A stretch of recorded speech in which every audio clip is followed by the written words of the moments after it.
కోర్టులో సుదీర్ఘంగా జరిగినటువంటి విచారణని రేపు మధ్యాహ్నం 2:30 గంటలకు హైకోర్టు వాయిదా వేసింది. సో ఇవాళ ఉదయం 10:30 గంటల నుంచి కొనసాగుతున్నటువంటి వాదనలు ఇప్పటి వరకు కూడా కొనసాగాయి.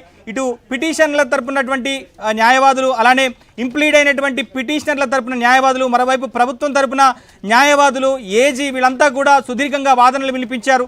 సో ఇవాళ ఎట్టి పరిస్థితుల్లో తీర్పు వస్తుందని చెప్పిన అందరూ ఆశగా ఎదురు చూసినప్పటికీ కూడా ఇంకా వాదనలు వినాల్సి ఉందని చెప్పేసి ఏజీ హైకోర్టును అభ్యర్థించడంతో రేపు మధ్యాహ్నం 2:30 గంటల వరకు విచారణను వాయిదా వేశారు. సో రేపు తెలంగాణలో స్థానిక సంస్థల ఎన్నికలకు సంబంధించి నోటిఫికేషన్ విడుదలవుతున్నటువంటి నేపథ్యంలో, సో రేపు ఉదయం 10 గంటల నుంచే నామినేషన్లు మొదలవుతున్నటువంటి నేపథ్యంలోనే రేపు హైకోర్టు మధ్యాహ్నం 2:30 గంటలకు విచారణను మళ్ళీ వాయిదా వేయడం అనేటువంటిది అనేక అనుమానాలను రేకెత్తిస్తున్నటువంటి పరిస్థితి కనిపిస్తుంది. అంటే పాత షెడ్యూల్, అంటే ఈ రిజర్వేషన్ల ప్రకారమే ఎన్నికలు జరుగుతాయా?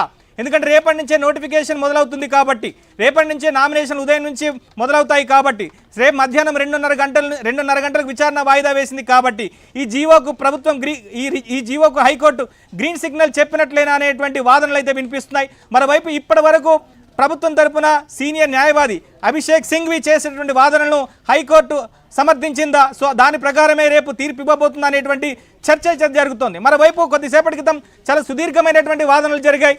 ముఖ్యంగా గవర్నర్ దగ్గర బిల్లు 6 నెలలుగా పెండింగ్లో ఉంది. గవర్నర్ ఎటువంటి నిర్ణయం తీసుకోలేదు.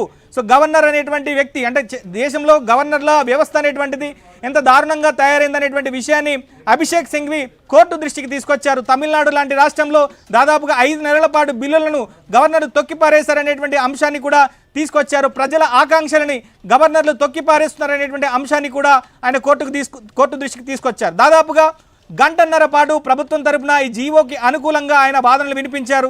సో చివరికి హైకోర్టు సో ఇవాళ తీర్పిస్తుందని చెప్పని అందరూ భావించినప్పటికీ కూడా సో రేపు మధ్యాహ్నం 2:30 గంటలకు ఈ విచారణ మళ్ళీ వాయిదా వేసింది. సో రేపు కూడా వాదనలు వినేటువంటి అవకాశాలు కనిపిస్తాయి. ఎందుకంటే ఇప్పటికే అడ్వకేట్ జనరల్ హైకోర్టు కోరారు. సో మరిన్ని వాదనలు వినాల్సిందిగా ఆయన రిక్వెస్ట్ చేసినటువంటి నేపథ్యంలో రేపు కూడా వాదనలు వినేందుకు అవకాశం కల్పించారు. సో రేపు మధ్యాహ్నం 2:30 గంటలకి మళ్ళీ హైకోర్టులో ఈ బిల్లు మీద చర్చ జరగబోతోంది. జీవో 9కి సంబంధించి విచారణ కూడా రేపు మొదలు కాబోతోంది.